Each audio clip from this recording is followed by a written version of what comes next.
এক নম্বর প্রশ্নে রয়েছে শুদ্ধ বানান লিখুন। অশুদ্ধ শুদ্ধ, শুদ্ধ বানান অশুদ্ধ বানান হচ্ছে স্নেহাশিস। স্নেহাশিস বানানে তালিবস্বয়ে হাস্যইকার এবং দন্তস্ব হবে। এরপর রয়েছে মুমূর্ষ বানানে ময়হাস্য, ময়দীর্ঘ, মূর্ধন্যস্বরে হাস্য, মুমূর্ষ। এরপর রয়েছে জ্যোতির্ময় বানানে বর্গীর জয়ে জফলাউকার তয়াসি ময়রে ফন্তস্থ জ্যোতির্ময়। ন্যূনতম বানানে ভুল রয়েছে। ন্যূনতম বানানে হবে দন্ত নয়ে দীক্ষু জফলা দন্ত ন তম ন্যূনতম। সমীচীন বানানে ভুল রয়েছে। সমীচীন বানানে ময়ে দীর্ঘই এবং জয় দীর্ঘই হবে। এরপর রয়েছে 2 নম্বরে অর্থসহ বাক্য রচনা করুন। ক নম্বরে রয়েছে অহিনকুল। অহিনকুল শব্দের অর্থ হচ্ছে ভীষণ শত্রুতা। খ নম্বরে রয়েছে লেফাফা দুরস্ত, বাইরে পরিপাটি। গ নম্বরে রয়েছে ননির পুতুল, শ্রম বিমুখ। ঘ নম্বরে রয়েছে পোয়া বারু, সৌভাগ্য। ও নম্বরে রয়েছে তাসের ঘর, ক্ষণস্থায়ী। 3 নম্বর প্রশ্নে রয়েছে এক কথায় প্রকাশ করুন। ক নম্বরে রয়েছে পা থেকে মাথা পর্যন্ত আপাদমস্তক। খ নম্বরে রয়েছে অক্ষির অগোচরে পরোক্ষ। গ নম্বর প্রশ্নে রয়েছে অন্য দেশ, দেশান্তর। ঘ নম্বরে রয়েছে ময়ূরের ডাক, কেকা। ও নম্বরে রয়েছে অন্তরের ভাব জানেন যিনি, অন্তর্যামী। 4 নম্বর প্রশ্নে রয়েছে বিপরীত শব্দ লিখুন। বিপরীত শব্দ রয়েছে উদ্যত, এর বিপরীত শব্দ হচ্ছে বিনীত। অন্তরের বিপরীত শব্দ হবে বাহির। আদেশের বিপরীত শব্দ নিষেধ। অগ্র এর বিপরীত শব্দ হবে পশ্চাৎ। উৎকৃষ্ট শব্দের বিপরীত শব্দ হবে অপকৃষ্ট বা নিকৃষ্ট। 5 নম্বর প্রশ্নে রয়েছে দেশের উন্নয়নে প্রবাসীদের ভূমিকা বিষয়ে 5টি বাক্য লিখুন। এটি নিজে নিজে চেষ্টা করে লিখতে হবে। 6 নম্বর প্রশ্নে রয়েছে রাইট দ্য অ্যাপ্রোপ্রিয়েট প্রিপোজিশন। এই নম্বরে রয়েছে you must abide by the rules of office. B number প্রশ্নে রয়েছে he died from overeating. C number প্রশ্নে রয়েছে he is proficient in music. D number প্রশ্নে রয়েছে he has been ill since Sunday last. E number প্রশ্নে রয়েছে I am looking for a job. 7 number প্রশ্নে রয়েছে ট্রান্সলেট ইনটু ইংলিশ।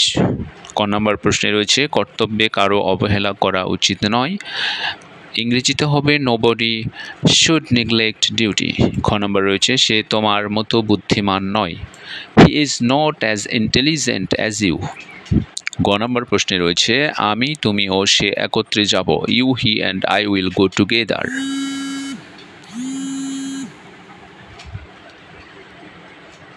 ঘ নম্বর প্রশ্নে রয়েছে তার ঠান্ডা লেগেছে। He has caught cold. ও নম্বরে রয়েছে আমি লোকটিকে হাসতে দেখলাম। আই স দ্য ম্যান লাফিং। 8 নম্বর প্রশ্নে রয়েছে মেক সেন্টেন্স উইথ মিনিং। এ নম্বরে রয়েছে ক্রাইং নিড মানে অতি প্রয়োজন। ট্রান্সলেশন হবে হচ্ছে mass education is the crying need of Bangladesh. B নম্বরে রয়েছে সিক্সথ সেন্স মানে ষষ্ঠ ইন্দ্রিয়। He had a sixth sense. C number রয়েছে টু গেট রাইড অফ অব্যাহতি লাভ করা। He tries seriously to get rid of poverty. D নম্বরে রয়েছে ফেয়ার অ্যান্ড স্কোয়ার মানে সততার সাথে। She won the election fair and square. E নম্বরে রয়েছে ইন স্পাইট অফ মানে সত্ত্বেও। In spite of his illness he works fast. 9 নম্বর প্রশ্নে রয়েছে change the voice.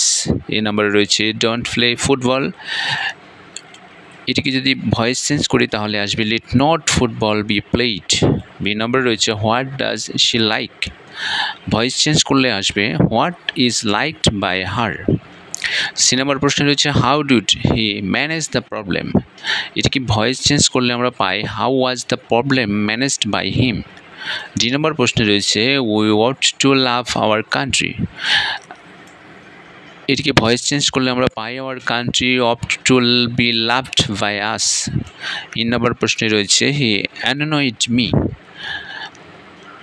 Voice change করলে পাবো আই ওয়াজ অ্যানয়েড উইথ হিম।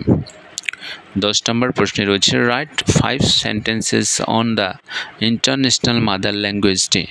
এটি নিজে নিজে করতে হবে।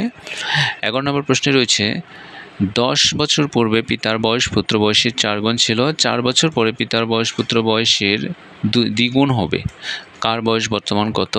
তাহলে মনে করি 10 বছর পূর্বে পুত্রের বয়স x বছর, 10 বছর পূর্বে পিতার বয়স 4x বছর। আচ্ছা, পুত্রের বর্তমান বয়স হবে হচ্ছে x প্লাস 10 বছর, পিতার বর্তমান বয়স হবে 4x প্লাস 10 বছর। প্রশ্ন মধ্যে 4x যোগ 10 যোগ 4 সমান 2 গুণন x যোগ 10 যোগ 4, বা 4x যোগ 14 সমান 2x যোগ 28, বা 2x সমান 14, বা x সমান 7। অর্থাৎ এখানে পুত্রের বয়স হবে 7 যোগ 10 সমান 17 বছর, এবং পিতার বয়স হবে 7 গুণন 2 যোগ 10 সমান 38 বছর। সঠিক উত্তর হবে পিতার বয়স 38 বছর এবং পুত্রের বয়স 17 বছর। 12 নম্বর প্রশ্নে রয়েছে, একটি ঘড়ি 8% ক্ষতিতে বিক্রয় করা হলো, ঘড়িটি আরও 800 টাকা বেশি মূল্যে বিক্রয় করা হলে 8% লাভ হতো, ঘড়িটির ক্রয় মূল্য কত? এটি অষ্টম শ্রেণীর বোর্ড বই থেকে আসে একটি প্রশ্ন। সচরাচর এই ধরনের প্রশ্নগুলো আসে এবং এটি অনেক, যারা রেগুলারলি ম্যাথ করে তারা বুঝতে পারবে বিষয়টা। অনেক সহজ একটি গণিত এটি। এরপর 13 নম্বর প্রশ্নে রয়েছে, একটি ঘরের দৈর্ঘ্য প্রস্থের 3 গুণ, প্রতি বর্গ মিটারে 7 টাকা 50 পয়সা দরে ঘরের মেঝে কার্পেট দিয়ে মুড়লে মোট 1102.50 টাকা ব্যয় হয়, ঘরটির দৈর্ঘ্য ও প্রস্থ নির্ণয় করুন। আচ্ছা, প্রথমে আমরা দিব 7.50 টাকা খরচ হয় 1 বর্গ মিটারে, 1 টাকা খরচ হয় 7.50 ভাগ 1 বর্গ মিটারে, এবং 1102.50 টাকা খরচ হয় 1102.5 ভাগ 7.50। এটিকে যদি আমরা কাটাকাটি করি তাহলে আমাদের সর্বশেষ আসবে 147 বর্গ মিটার, অর্থাৎ এই ঘরের ক্ষেত্রফল হবে 147 বর্গ মিটার। মনে করি প্রস্থ ক মিটার, অতএব দৈর্ঘ্য সমান সমান 3 ক মিটার। তাহলে আমরা জানি ক্ষেত্রফল সমান সমান দৈর্ঘ্য গুণন প্রস্থ, অর্থাৎ 3 ক স্কোয়ার বর্গমিটার। সূত্র অনুসারে 3 ক স্কোয়ার বর্গমিটার সমান সমান 147, ক স্কোয়ার সমান সমান 147 ভাগ 3, ক স্কোয়ার সমান সমান 49। এটিকে যদি আমরা রুট করি তাহলে পাবো 7, অর্থাৎ প্রস্থ হবে 7 মিটার এবং দৈর্ঘ্য হবে 21 মিটার। এটি হচ্ছে এই প্রশ্নটির উত্তর। 14 নম্বর প্রশ্নে রয়েছে, a plus B 1/a whole square সমান সমান 3 হয়, তবে a cube plus 1/a Q সমান 0 এর মান কত হবে? দেওয়া আছে a plus 1/a whole square সমান সমান 3, অতএব a প্লাস 1/a সমান সমান √3। অভিপক্ষকে আমরা রুট দিয়ে ভাগ করেছি। এরপরে প্রদত্ত রাশিটি হবে a cube plus B cube. আমরা জানি a cube plus B cube এর সূত্র হচ্ছে a plus B whole cube minus 3ab a plus B. সেক্ষেত্রে আমরা a প্লাস 1/a এর মানটি বসিয়ে দেব √3 উপরে হোল কিউ মাইনাস 3√3, অর্থাৎ এটি সঠিক উত্তর আসবে হচ্ছে 0। 15 নম্বর প্রশ্নে রয়েছে, সংক্ষেপে উত্তর দিন। ক নম্বরে রয়েছে,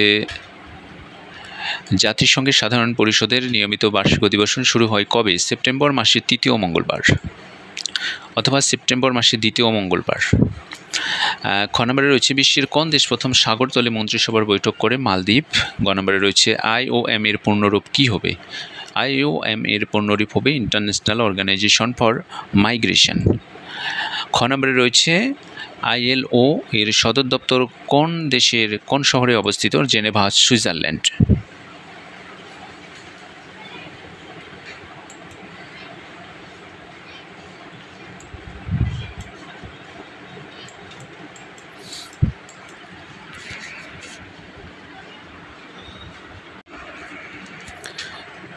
এরপর রয়েছে নম্বরে, চতুর্থ শিল্প বিপ্লব ধারণার প্রবর্তক কে? ক্লাউস শোয়াব। 6 নম্বর রয়েছে, ঢাকা বিশ্ববিদ্যালয়ের প্রথম ভাইস চ্যান্সেলর কে ছিলেন? PJ hertz. 6 নম্বর রয়েছে, বাংলাদেশের সর্বোচ্চ রেমিটেন্স আয় হয় কোন অর্থ বছরে এবং এর পরিমাণ কত? 2023-24 অর্থ বছরে এবং এর পরিমাণ 30.33 বিলিয়ন মার্কিন ডলার। দ্বিতীয় বিশ্বযুদ্ধে বর্গী। 9 নম্বরে রয়েছে, দ্বিতীয় বিশ্বযুদ্ধ চলাকালীন মার্কিন যুক্তরাষ্ট্রের 2 জন প্রেসিডেন্টের নাম লিখুন। ফ্রাঙ্ক ডি রোজভেল্ট ও হ্যারি এস ট্রুম্যান। 6 নম্বরে রয়েছে, ঢাকায় অবস্থিত 3 নেতার মাঝারি সাহিত্য 3 নেতা কে কে ছিলেন? A.K. শেরেবাংলা, কে ফজলুল হক, খাজা নাজিমুদ্দিন এবং হোসেন শহীদ সোহরাওয়ার্দী। এবং এ নম্বরে রয়েছে, জাতীয়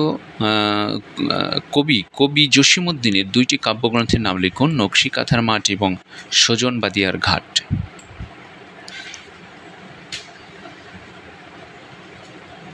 এই ছিল আজকের প্রবাসী কল্যাণ ও বৈদেশিক মন্ত্রণালয়ের 60 মুদ্রা পরীক্ষা কম্পিউটার অপারেটরের প্রশ্ন সমাধান।